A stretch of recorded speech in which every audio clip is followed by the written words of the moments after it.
चलिए बच्चों, तो आज हम लोग देखेंगे हमारे आगे का सेशन। जैसे पिछली क्लास में हम लोगों ने कुछ लेंस के बारे, दर्पण के बारे में हम लोगों ने पढ़ सका था, और अपवर्तन के बारे में पढ़ लिया था, परावर्तन के बारे में पढ़ लिया था। तो आगे का हम लोग सेशन चालू करेंगे। उस दिन हमने आपको दर्पण के बारे में बताया था, जैसे समतल दर्पण। तो समतल दर्पण के बाद आज हम लोग अपना स्टार्ट करेंगे गोलीय दर्पण। आप लोगों ने गोलीय दर्पण देखा भी होगा, बाजारों में जनरली मिलता भी है गोलीय दर्पण। तो गोलीय दर्पण क्या होता है? ये एक पतला खोखला सा भाग होता है किसी दर्पण का। ठीक है, गोलीय दर्पण क्या होता है? एक पतला खोखला सा भाग होता है गोलीय दर्पण। एक पतला खोखला भाग या फिर दर्पण होता है ये। ठीक है, एक गोलीय दर्पण होता है। जो गोलीय दर्पण होते हैं जनरली दो तरह के होते हैं, हम लोग पढ़ते रहते हैं। गोलीय दर्पण होते हैं वो कितने प्रकार के होते हैं भैया? दो तरह के होते हैं। आप लोगों ने नाम भी सुना होगा, अवतल दर्पण और दूसरा है उत्तल दर्पण। अब हम लोग देखते हैं कि जो गोलीय दर्पण हो गया, इससे क्या पता चला? गोलीय दर्पण एक पतला खोखला सा भाग होता है जो वक्राकार, मतलब गोला होता है, इसमें वक्र होना चाहिए। तो ये जनरली दो प्रकार के होते हैं, एक होता है अवतल दर्पण, दूसरा होता है उत्तल दर्पण। तो हम लोग ये अवतल और उत्तल दर्पण के बारे में आज थोड़ी थोड़ी जानकारी लेते रहेंगे, गोलीय दर्पण के बारे में जानकारी लेंगे। तो फिर इसके बाद देखिए, गोलीय दर्पण, अवतल दर्पण, उत्तल दर्पण, उसके बाद थोड़ा बहुत अवतल और उत्तल के बारे में पढ़ लेते हैं। चलिए, तो आज हमारी सबकी जो नेक्स्ट टॉपिक है वो है अवतल दर्पण।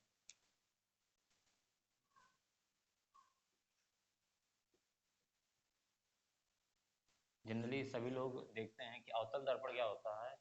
ये भी अगर पूछा जाए कि अवतल दर्पण तो ये क्या होगा, ये भी एक तरह का गोलीय दर्पण है, या फिर ये उस टाइप का गोलीय दर्पण या फिर गोलीय दर्पण का भाग होते हैं अवतल दर्पण। तो क्या होता है कि ये वह दर्पण या फिर वो गोलीय दर्पण का वह भाग या फिर वह गोलीय दर्पण, ठीक है, जिसका, देखिए पहले इसका फोटो एक बार बना लेते हैं। चलिए, तो यहाँ पर जनरली क्या देखा जाएगा? बराबर है, बराबर ही है। ठीक है, तो गोलीय दर्पण में अगर पूछ लिया जाए कि अवतल दर्पण किसे कहते हैं, ये अवतल दर्पण है। तो अवतल दर्पण में अगर हम लोग जनरली देखें तो क्या कहेंगे कि वह गोलीय दर्पण जिसका वक्राकार भाग या फिर वक्रित भाग क्या होता है? अंदर की ओर होता है। जिसका वक्रित भाग क्या है भैया? अंदर की ओर है। तो ऐसे दर्पण को क्या बोलते हैं? गोलीय दर्पण कहते हैं। तो अगर आपसे एग्जाम में पूछा जाए कि गोलीय दर्पण किसे कहते हैं, तो क्या लिखेंगे कि ऐसा वक्राकार भाग या फिर गोलीय दर्पण, ऐसा गोलीय दर्पण जिसका वक्राकार भाग या फिर वक्रित भाग क्या होता है? अंदर की ओर होता है, उसका केंद्र अंदर की ओर है। तो ऐसे दर्पण को क्या बोलते हैं? अवतल दर्पण बोलते हैं। इसमें देखिए, ये अवतल दर्पण में अगर इसका नाम कर दें, इसको नामिंग कर दें एम और एन। अवतल दर्पण में अगर इसको नेमिंग कर दे तो इसको क्या बोलेंगे? एम और एन। यहाँ से एम एन क्या है? अगर एम एन की बात करें तो एम एन क्या है? द्वारक। एम एन क्या है? द्वारक है, जिसको अपर्चर बोलते हैं। ठीक है। सो अच्छा, ये जो एक बार बच्चे पूछ रहे थे, ये तो हिंदी और इंग्लिश मीडियम दोनों बैच के बच्चों के लिए, वो दोनों जनरली मैं हिंदी इंग्लिश दोनों लिखते रहेंगे। ठीक है, तो एम एन क्या है? द्वारक है। द्वारक मतलब अपर्चर इसको बोलते हैं। अगर यहाँ पर एम एन की बात किया जाएगा, ये जो सरफेस है, इस साइड का अगर हम लोग सरफेस देखें तो ये कैसा सरफेस है? ये परावर्तित, परावर्तित पृष्ठ है या फिर रिफ्लेक्टिंग सरफेस है। ठीक है, इधर, इधर का अगर हम लोग सरफेस देखें तो इधर सरफेस क्या देते हैं? कोटिंग हुई है या फिर पॉलिश सरफेस। ये पॉलिश सरफेस है। ठीक है, सपोज दैट सिल्वर का पॉलिश है ये, सिल्वर, सिल्वर कोटिंग हुई है। ठीक है, कुछ भी हो सकता है, सिल्वर है, आपकी मरकरी है, रेड ऑक्साइड है। ठीक है, तो ये है जनरली। देन उसके बाद देखिए, इसमें अब अवतल, अवतल दर्पण में अभी केवल इतना जनरली जानने के लिए कि अवतल दर्पण क्या होता है। चलिए इसके हम थोड़ी बहुत डिफिनेशन लिखवा देते हैं। तो अवतल दर्पण की डिफिनेशन क्या हो जाएगी? ऐसा गोलीय दर्पण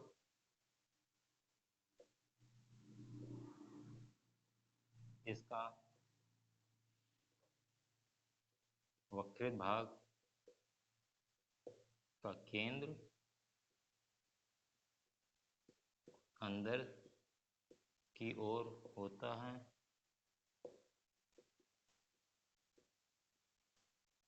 अवतल दर्पण कहलाता है।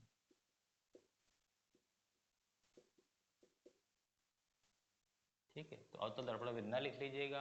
एम क्या होता है, ये एक द्वारक है। अभी आगे इसको द्वारक को हम लोग डिफाइन कर रहे हैं। इधर साइड में देखिए परावर्तित पृष्ठ, रिफ्लेक्टिंग सरफेस, अर्थात मतलब जब प्रकाश की किरणें इधर से आएंगी वो यहीं से परावर्तित होंगी। इधर की साइड में क्या किया गया, कोटिंग कीजिए। सपोज दैट सिल्वर की हमने कोटिंग करा दी, आप मरकरी की भी हो सकती है, रेड ऑक्साइड किसी की भी कोटिंग हो सकती है। ठीक है, यहाँ पे पॉलिश सरफेस है, तो एक साइड पॉलिश होने की वजह से इस पर कौन सी परावर्तन या फिर रिफ्लेक्टिंग की प्रोसेस होगी। ठीक है, चलिए आगे का देखते हैं। फिर इसके बाद अवतल सभी लोग देख लीजिए अवतल। अच्छा, जो द्वारक होता है, इसी में एक पॉइंट और देख लेते हैं। द्वारक का जो केंद्र होता है या फिर गोलीय दर्पण का जो केंद्र होता है, फिर जो दर्पण का जो केंद्र होगा, सपोज दैट ये केंद्र जो बीच में मिड, इसी केंद्र को क्या बोलते हैं, इसको ध्रुव बोलते हैं, जिसे इंग्लिश में पोल बोलते हैं। ठीक है, तो द्वारक के केंद्र को या फिर परावर्तक पृष्ठ या फिर परावर्तित पृष्ठ या फिर परावर्तक पृष्ठ के केंद्र को क्या बोलते हैं भैया, ध्रुव। तो ध्रुव डिफ्रेक्शन भी पूछी जाती है, या फिर पूछा जाता है कि गोलीय दर्पण से संबंधित निम्न परिभाषाओं को परिभाषित कीजिए, या फिर निम्न कथनों को परिभाषित कीजिए, निम्न शब्दों को परिभाषित कीजिए। तो शब्दों में जैसे ध्रुव देते भाई, ध्रुव को परिभाषित करो, कैसे करेंगे कि एमएन ध्रुव किसका है। अभी आपको मैं आगे डिफिनेशन बताऊँ, काफी इसमें चीजें अलग अलग हैं, तो चीज को नोटिस करिएगा। ध्रुव किसमें हमें मिल रहा है, ध्रुव हमें परावर्तित पृष्ठ या फिर परावर्तक पृष्ठ में मिल रहा है कि जो एमएन, देखिए एमएन द्वारा एमएन का जो केंद्र होता है, एमएन का केंद्र होता है, इसी को ध्रुव कहते हैं और इसे पी से प्रदर्शित करते हैं। इसको भी कितने से प्रदर्शित करते हैं, पी से प्रदर्शित करते हैं। ठीक है, तो सभी लोग इतना नोट करिए, फिर आगे का हम लोग क्वेश्चन चालू करते हैं। एमएन हमारा क्या है, द्वारक या फिर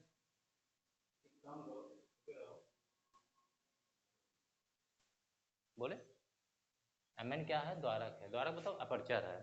ठीक है, चलिए अगर पूछा जाए कि उत्तल दर्पण किसे कहते हैं, तो यहाँ पर फिर जैसे अवतल में क्या था कि जो वक्र का भाग है या फिर वक्रित भाग है वो अंदर की ओर है। इसमें क्या करेंगे, जो वक्रित भाग है वो कहते हैं, आप अगर देखिए तो ये बाहर की ओर है। वक्रित भाग कहाँ है भैया, बाहर की ओर है। तो हम लोग उत्तल दर्पण को कैसे डिफाइन करेंगे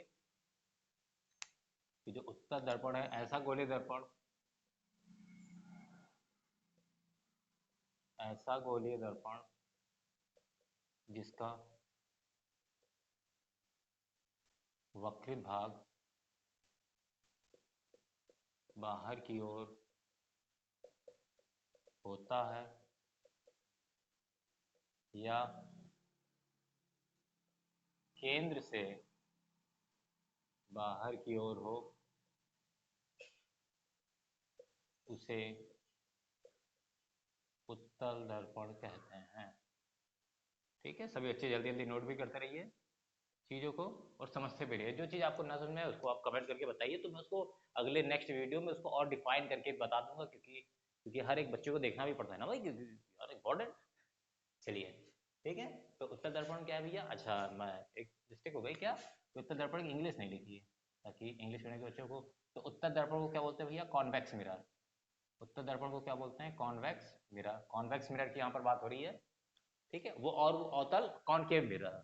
चलिए इतना समझ गए होंगे। चलिए, तो ऐसा गोलीय दर्पण जिसका वक्रित भाग बाहर की ओर होता है, देखिए इसका वक्रित भाग बाहर की ओर है, तो ऐसे दर्पण को क्या बोलते हैं, उत्तर दर्पण कहते हैं। कोई स्पेशल खास क्वेश्चन इससे नहीं आता, लेकिन ये पूछ लेता है गोलीय दर्पण, तो गोलीय दर्पण के हम लोग ने क्या पढ़ा, गोलीय दर्पण के दो भाग होते हैं, उत्तल अवतल। उत्तल क्या होता है, जिसका वक्रित भाग या फिर वक्राकार भाग बाहर की ओर हो, या फिर कर्व वाला जो कर्वेचर वाला भाग वो बाहर की ओर। अवतल दर्पण जिसका कर्वेचर वाला भाग अंदर की ओर हो। ठीक है, अच्छा, जो उत्तल दर्पण होता है, उत्तल दर्पण में जो केंद्र होता है वो मतलब कि दर्पण से बाहर की ओर होता है। उत्तल दर्पण में केंद्र दर्पण से बाहर की ओर होता है, तथा अवतल दर्पण में केंद्र दर्पण के अंदर की ओर होता है। ठीक है, चलिए ये उत्तल दर्पण हो गया, इसको सब लोग डिफाइन कर लीजिए, नोट कर लीजिए। इसके बाद हम लोग आगे का पढ़ते हैं। चलिए नोट कर लिया, चलिए नोट कर लीजिए, रोक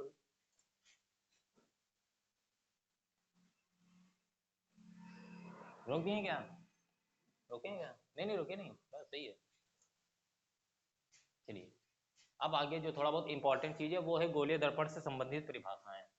अब आगे क्या इंपॉर्टेंट टॉपिक भैया, ये थोड़ा इंपॉर्टेंट है, थोड़ा सब लोग समझते भी रहिएगा। गोलीय दर्पण से संबंधित परिभाषाएं।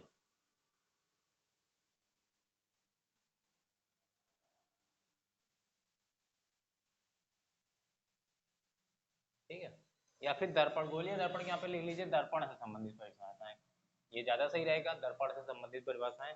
चलिए एक बार हम थोड़ा इसको बना के देखते हैं। चलिए अवतल का बनाते हैं, अवतल का बना लेते हैं, फिर इसके बाद यहाँ डिफाइन करते हैं। ये हाँ, ये आर्ट हमारी वैसे भी बड़ी अच्छी है। चलिए भैया, एक यहाँ से प्रकाश की किरणें गई, एक प्रकाश की किरणें ये गई, एक प्रकाश की किरणें ये गई, ये प्रकाश की किरणें गई, ये प्रकाश की किरणें गई, ठीक है। ये प्रकाश की किरणें एक ही लेके जाते हैं, बहुत ज़्यादा हो जाएगा, ठीक है, थोड़ा गंदा हो जाएगा। चलिए एक ही प्रकाश की किरणें लेके चलते हैं अभी इसको, क्योंकि परिभाषाओं में देखना है, बाद में इसको भी बना लेंगे, ठीक है। चलिए प्रकाश की किरणें गई, यहाँ से देखिए अब प्रकाश की ये किरण जा रही है, क्योंकि हमारा दूसरा सरफेस कैसा है, पॉलिश है, पॉलिश होने की वजह से रिफ्लेक्ट करेगा, अगर पॉलिश ना होते तो रिफ्रैक्शन के कारण आगे निकल जाती, पॉलिश है तो रिफ्लेक्ट करेगा, रिफ्लेक्ट करने की वजह से ये क्या हुआ, पीछे की ओर आएगा।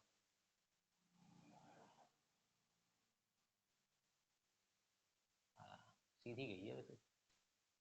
चलिए ये हमारा फोकस है एफ, जो जब रिफ्लेक्ट किया गया, देखिए रिफ्लेक्ट करने के बाद जो हमारा प्रकाश जा रहा है वो इस लाइन से, अच्छा इस लाइन को क्या बोलते हैं, ये जो लाइन है हमारा, ये बिंदु याद आ रहा है सबको, पी पोल, वेरी गुड, ये एम एन याद आ रहा है, अपर्चर, चलिए ये एफ, मतलब कि जो रेज रिफ्लेक्ट हुई है, रिफ्लेक्ट होने के बाद रेज जो पी वाली लाइन है, इस लाइन को बोलते हैं प्रिंसिपल एक्सिस, ठीक भैया, प्रिंसिपल एक्सिस मतलब होता है मुख्य अक्ष,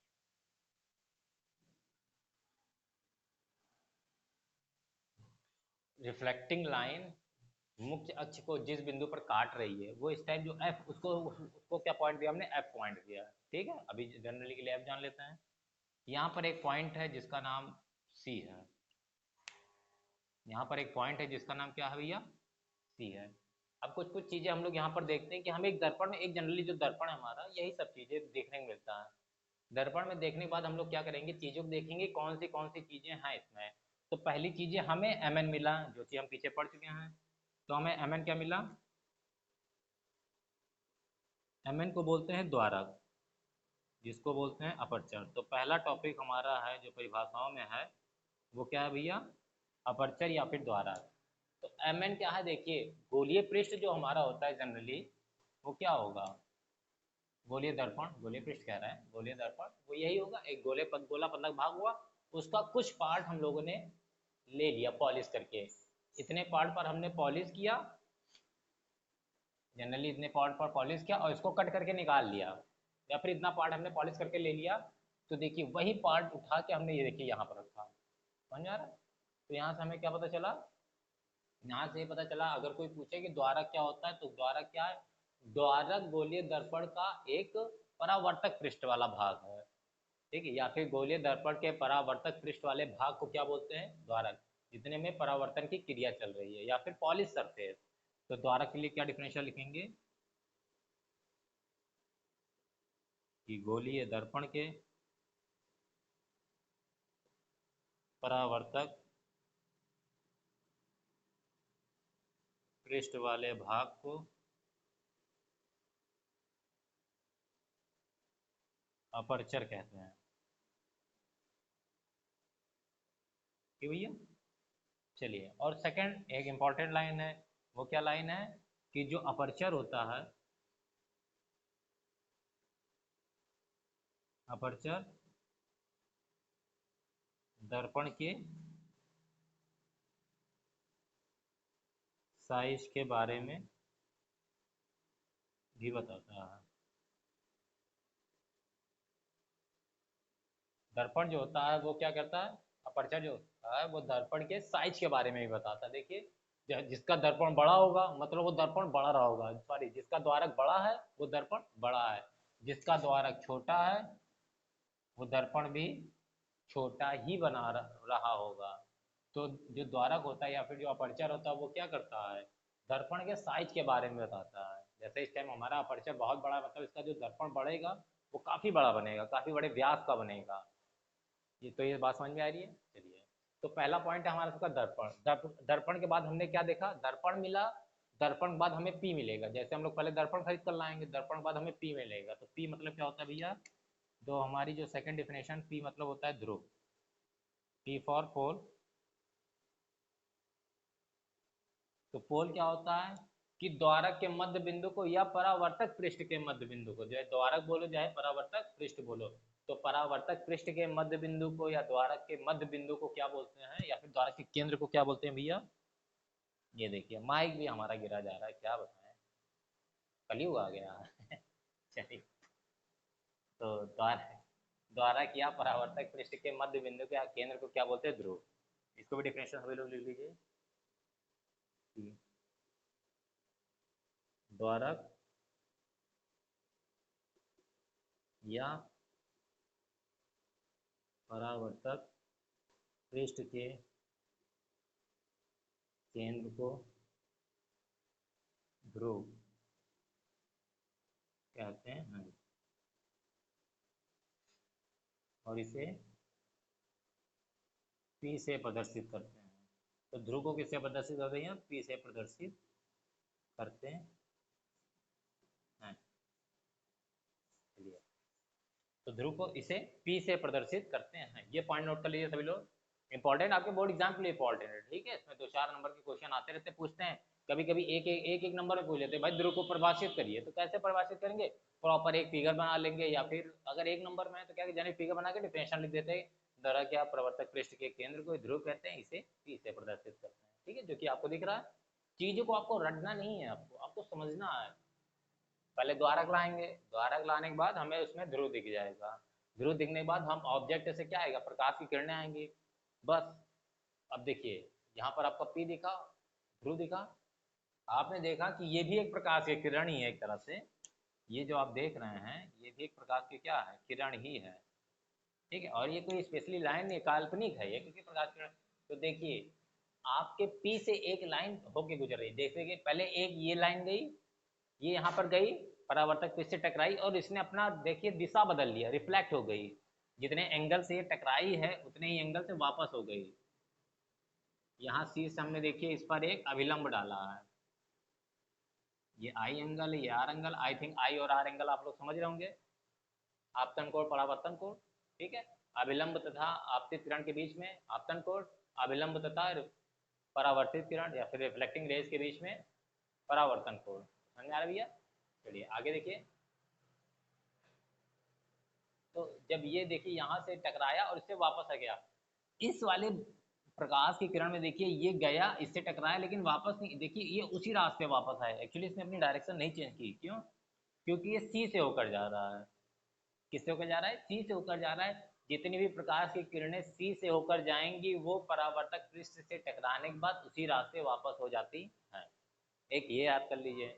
ठीक है, चलिए इसको हटा देते हैं। चलिए हाँ, हटा के दिया। अब इसके बाद एक आपका आता है मुख्य अक्ष। जैसे आपको दिखाई दिया कि पी से एक लाइन गुजरी है जिसका नाम क्या है, मुख्य अक्ष, तो इसको हम मिटाते हैं। आप लोग सभी लोगों ने नोट कर लिया होगा, चलिए नोट कर लीजिए।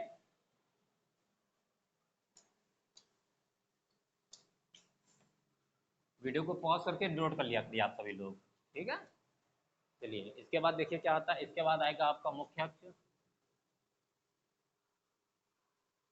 अच्छा, अगर आप लोग नोटिस करें तो मुख्य अक्ष को कैसे हम लोग डिफाइन करेंगे, बहुत सिंपल सी लाइन है कि एक ऐसी रेखा जो किससे होकर जा रही है, जो पोल मतलब ध्रुव तथा सी। अच्छा, यहाँ सी को क्या बोलते हैं, सबसे बड़ी बात, सी को हम लोग वक्रता केंद्र बोलते हैं। ठीक है, तो आपको नाम बता दिया हमने। तो यह क्या कहेंगे, मुख्य अक्ष कि मतलब एक ऐसी रेखा या एक ऐसी एक्चुअली ये काल्पनिक ही है, एक ऐसी काल्पनिक रेखा जो ध्रुव तथा वक्रता केंद्र से होकर जाती है, उस रेखा को क्या बोलते हैं, मुख्य अक्ष। तो इसकी यहाँ पर डिफरेंशियल लिख लेंगे कि ऐसी रेखा, ऐसी काल्पनिक, सभी लोग साथ में लिखते रहिए, ऐसी काल्पनिक रेखा जो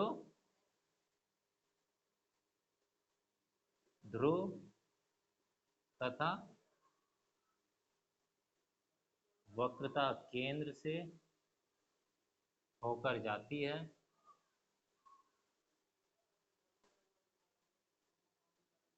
मुख्य अक्ष कहलाती है।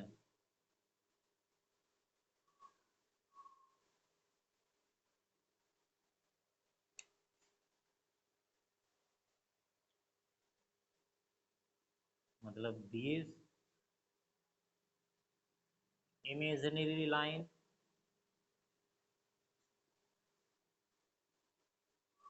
passing through pole and center of curvature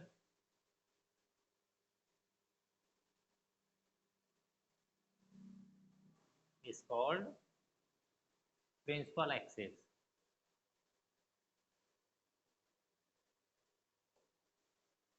ठीक है, वो ध्यान नहीं था, इसके पिछले वाला वो हिंदी में लिखवा दे, चलिए कोई बात नहीं।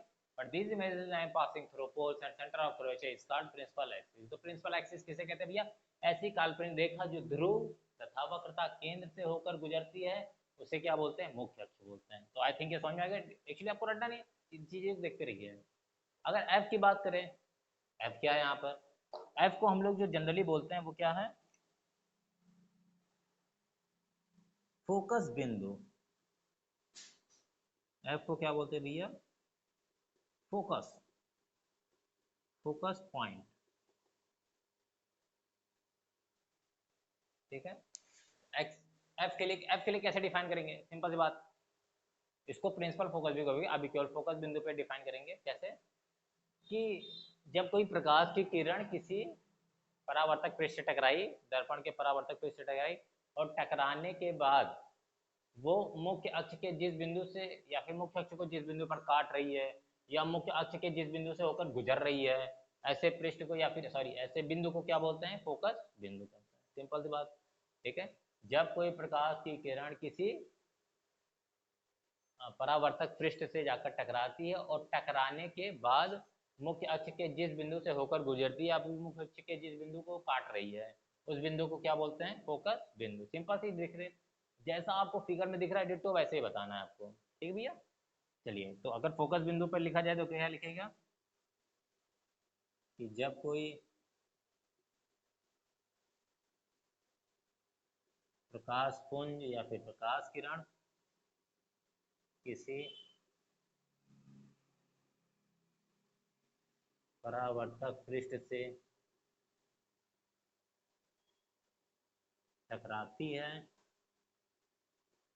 तथा टकराने के बाद मुख्य अक्ष को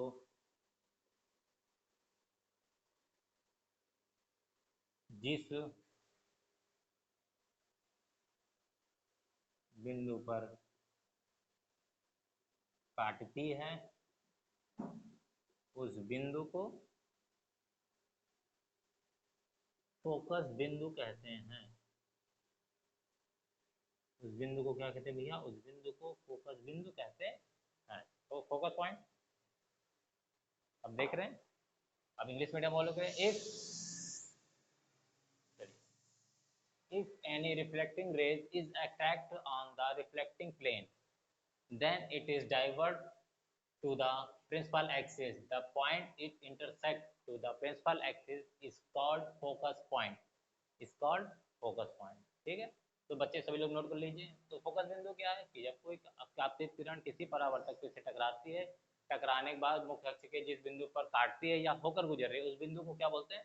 फोकस बिंदु कहते हैं। ठीक है, सभी लोग इसको नोट कर लीजिए। रुकिए ना, रुकिए ना, चलने दीजिए।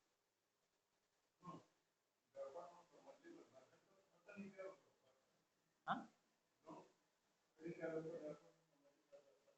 ये दिख नहीं रही क्या? हल्का नीचे। अच्छा, ज्यादा ऊपर हो गया ना। ये दिख रही है कि नहीं? मिटा दें? अच्छा हाँ, बता। चलिए, यहाँ तक दिख रहा है ये? तो ठीक।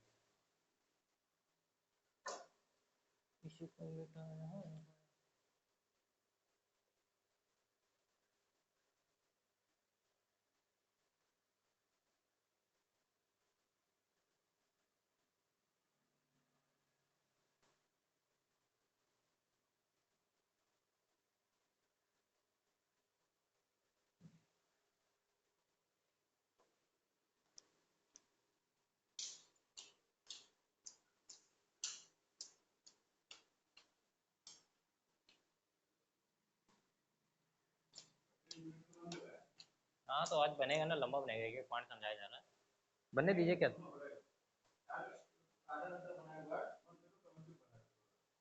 ये टॉपिक तो कंप्लीट कर दें। हाँ।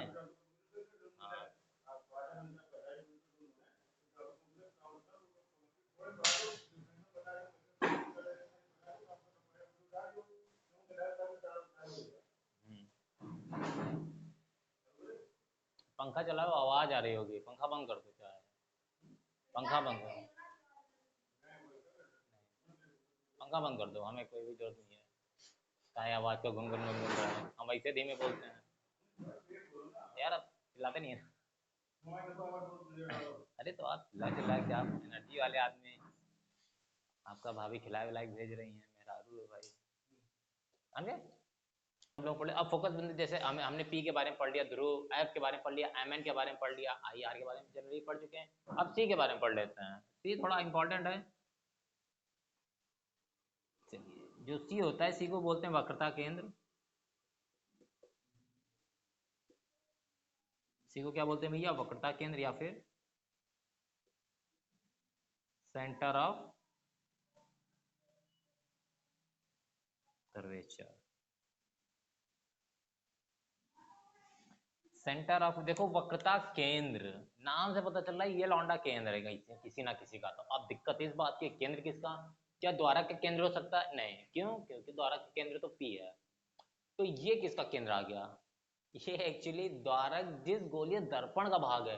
देखिए गोलीय दर्पण अगर हम लोग जनरली देखें तो गोलीय दर्पण ये भाग ही तो होता है द्वारक। ऐसे गोलीय दर्पण रहा होगा ऐसे घूमकर, ये इधर से ऐसे रहा होगा। तो द्वारक जिस गोलीय दर्पण का भाग है उस गोलीय दर्पण का केंद्र होता है ये सी। तो वो वक्रता केंद्र की परिभाषा क्या बताएंगे कि वक्रता केंद्र को परिभाषित करिए, तो कैसे लिखेंगे कि द्वारक जिस गोलीय दर्पण का भाग होता है उस गोलीय दर्पण के केंद्र को क्या बोलते हैं, वक्रता केंद्र। समझ में आ रहा है, सबसे सिंपल सा है। चलिए इसकी डिफिनेशन लिख लेते हैं। द्वारक जिस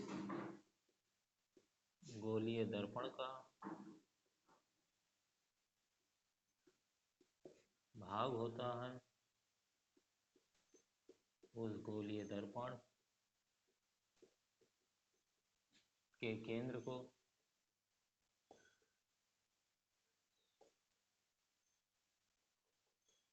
वक्रता केंद्र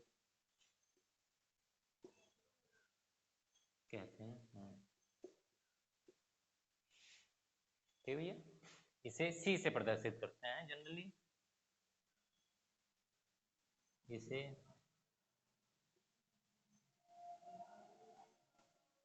सी से प्रदर्शित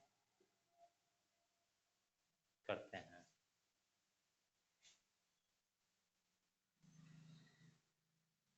चलिए इंग्लिश वालों के लिए, इंग्लिश वाले बच्चे लिख लेंगे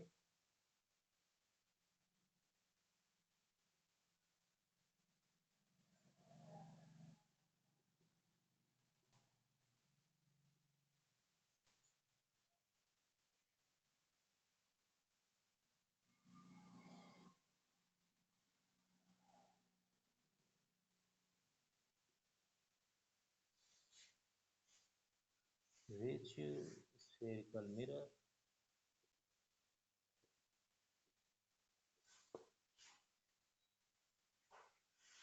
लाइन तिरछी तिरछी चली जा रही है, बताइए। the center of spherical mirror is called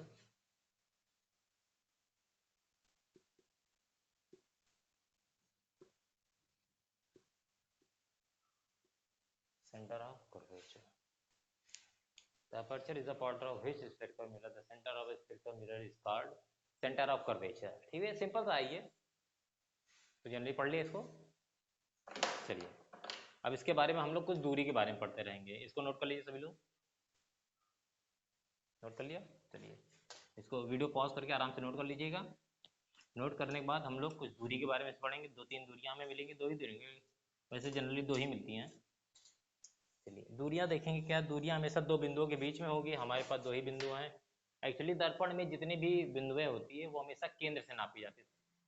ठीक भैया, केंद्र मतलब ध्रुव एक तरह से। तो दर्पण की जितनी भी दूरियां हैं वो कहाँ से नापी जाती हैं, ध्रुव से नापी जाती हैं। तो हम लोग चलिए नापते हैं। हमारे ध्रुव के सामने दो ही बिंदु, एक एच दिखाई दे रहा है, दूसरा सी। ठीक है, क्या दिखाई दे रहा है हमें, दो ही बिंदु दिखाई दे रहा है, एक एफ दिखाई दे रहा है, दूसरा सी। पी और एफ के बिंदु को, ये कैपिटल एफ है, पी और एफ के बीच की दूरी को स्मॉल एफ, पी और एफ के बीच की दूरी को स्मॉल एफ से प्रदर्शित करते हैं। ठीक है, और पी तथा सी के बीच की दूरी को कैपिटल आर से प्रदर्शित करते हैं। ये देख लीजिए, दिखाई दे रहा है। चलिए, अब ये हुआ कि स्मॉल एफ तथा स्मॉल आर को कहते क्या है। स्मॉल एफ जो है उसको कहते हैं, देखिए फोकस बिंदु था तो दूरी क्या नाम होगा, फोकस दूरी। तो इस दूरी का क्या नाम है, फोकस दूरी, अर्थात फोकल लेंथ।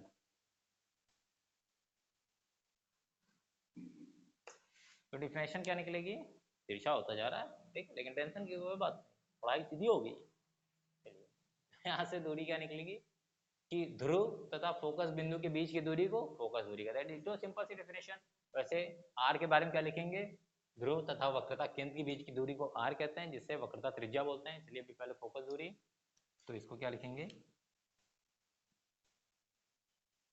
ध्रुव तथा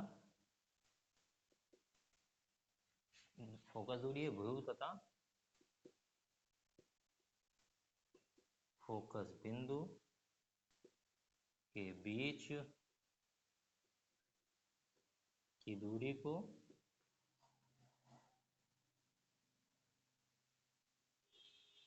फोकस दूरी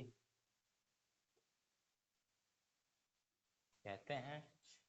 सेकंड पॉइंट, इसे स्मॉल एफ से प्रदर्शित करते हैं। ठीक है, अच्छा अगर इसकी मात्रक की बात की जाए, क्योंकि ये दूरी है तो मात्रक मीटर सेंटीमीटर, तो मात्रक मीटर सेंटीमीटर मिलीमीटर कुछ भी हो सकता है। ठीक है, समझ में आ रहा है भैया। चलिए, फोकस दूरी के बाद दूसरी जो हमारी दूरी है वो क्या है, वक्रता त्रिज्या।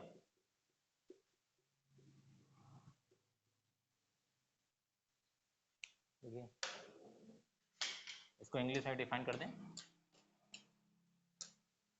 चलिए, तो इंग्लिश मीडियम के बच्चों के लिए क्या लिखेंगे, distance between pole and focus point,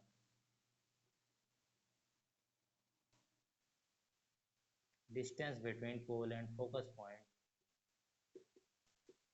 is called focal length. It is denoted by small f. The unit of f is meter, centimeter, mm.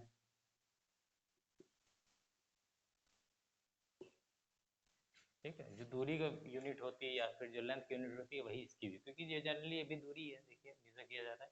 ठीक है, तो इसको नोट कर लीजिए सभी लोग, पॉज करके। ठीक है, नोट कर लीजिए। नोट करने के बाद हम लोग सेकंड लिखवाते हैं, त्रिज्या।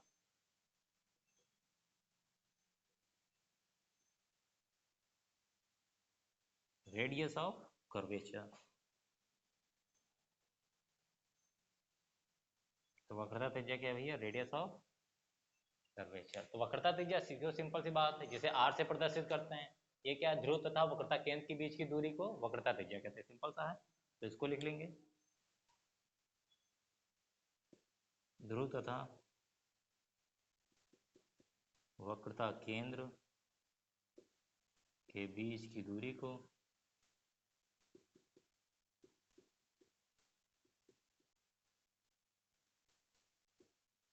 वक्रता त्रिज्या कहते हैं।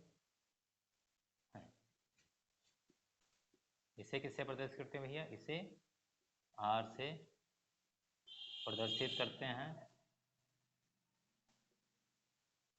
अगर इसके मात्रक की बात की जाए या फिर यूनिट, तो डिटो सेम मीटर, सेंटीमीटर और कुछ भी हो सकता है क्योंकि जो दूरी का जनरली है। ठीक है, इंग्लिश में हो जाएगा